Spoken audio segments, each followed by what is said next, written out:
Hey, hello everyone, and welcome to today's lesson in the course of world history. I'm Mr. Samuelson, and today we are looking at the rise of the Catholic Church. How does Christianity go from being this kind of backwater religion to being the power in Europe? Not just religious power, but political power as well. That's what we're looking at today. Our essential question: how did the Catholic Church, with the help of its popes, expand their power in the Middle Ages? Let's review. Founding of Christianity. So Christianity is a monotheistic religion based upon the life and teachings of Jesus of Nazareth in the 1st century CE. Now, Jesus' life was considered this model and virtuous life, and most Christians believe Jesus to be the Son of God, fully divine and fully human, and the Savior of humanity. So this is a faith built around the life and teachings of Jesus Christ, that guy down there. Now, in the early spread of Christianity really gets going after the death of Jesus, and many of his followers, called apostles, worked to spread Jesus' story and Jesus' teaching. And these first Christians spread out across the Roman Empire to teach his message. This gentleman right here, St. Peter, is going to be of our most importance because he is going to be the guy that becomes the first Catholic Pope, or at least the line of popery comes back through Peter, because Catholic popes will trace their position back to St. Peter, the first Christian to spread Christianity within the city of Rome itself. So he was considered the first bishop of Rome.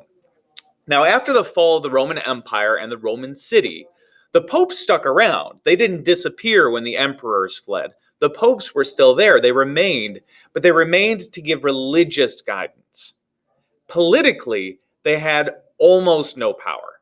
They were there simply as representatives of a religion, and therefore may have escaped the wrath of potential political rivals in those early days after the fall of the empire.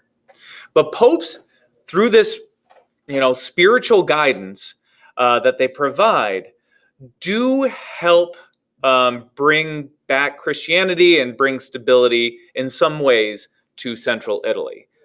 This happens especially after the Byzantines returned to Italy. The Byzantines here, this is the Eastern Roman Empire. The Eastern Roman Empire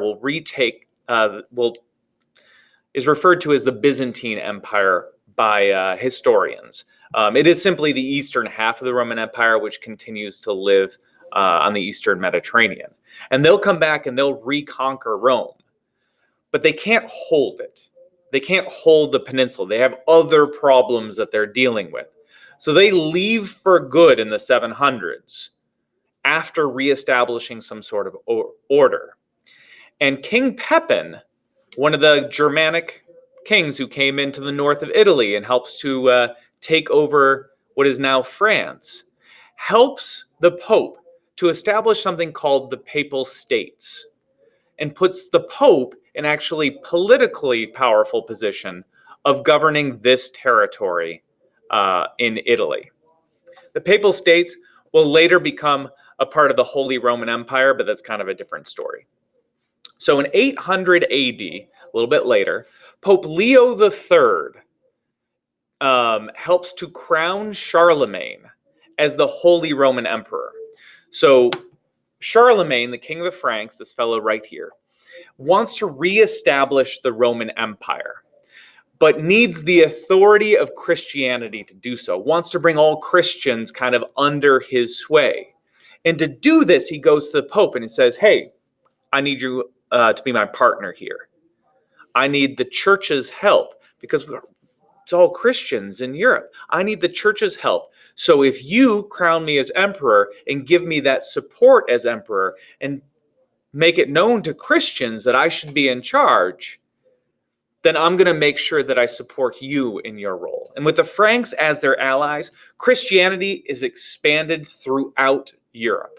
And all these Germanic invaders, some of whom had picked up Christianity, many had not, are now going to be forcefully converted in many cases by Charlemagne, this really powerful individual who then gets more followers for Pope Leo III and Catholicism.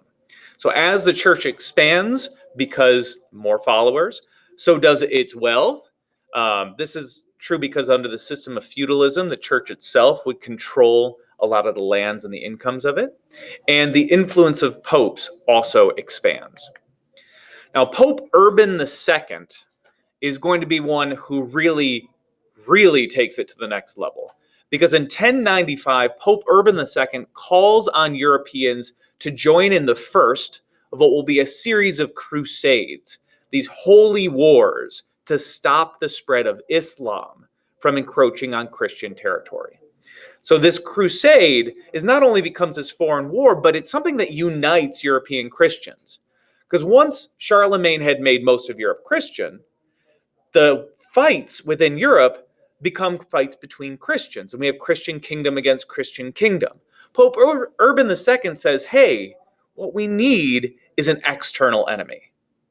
If we can fight together as Christians against these non-Christian enemies, we can unite and we can be peaceful in Europe. And with that peace, we can be more prosperous.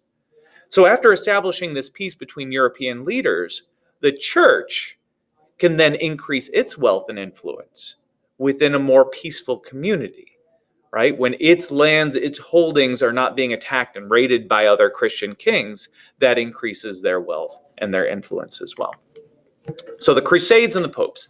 The popes call for crusades throughout the 11th to 13th century. Over 200 years of crusades being fought against non-Christians. Now, most crusades had this religious purpose to stop the spread of Islam, to recapture the Holy Land. We're talking Jerusalem, Israel, Middle East. But it goes a little bit beyond that, because in 1232, there's a crusade that's actually called against some German peasants who had refused to pay their dues to the church, their tithes. They owed money to the church, and they simply said, no, we need this money. We need it to survive. You can't have it. So there was a crusade called against these people for refusing to follow the will and the directives of the church. So you can see how this papal power is increasing and how the Catholic Church is now able to enforce itself even on non-religious issues. Now, most crusades do lead to this incremental increase in the power of the popes and this increase in the power of the Catholic Church. They are becoming very powerful. Now, as the church becomes more and more powerful, kings and emperors want to please the popes and their lieutenants, these bishops. They want to make sure that the popes and bishops are happy, lest they be excommunicated or that's kicked out of the church, or have a crusade or some other war called against them, or if the church simply backs another Christian leader for their lands. So they want to please the popes and bishops, and they do this by giving them church lands, by giving lands from their countries over to the church so that the church could raise money from those lands. And churches do use this income to build some really impressive structures in the Middle Ages. These huge cathedrals pop up throughout Europe, and large monasteries, places of learning, start to pop up throughout the Middle Ages. And this just further increases the influence, the land, the wealth of the Catholic Church. So that in the Middle Ages, the Catholic Church really is a significant power within Europe. Thank you very much for watching today. I do hope that you learned something, and farewell.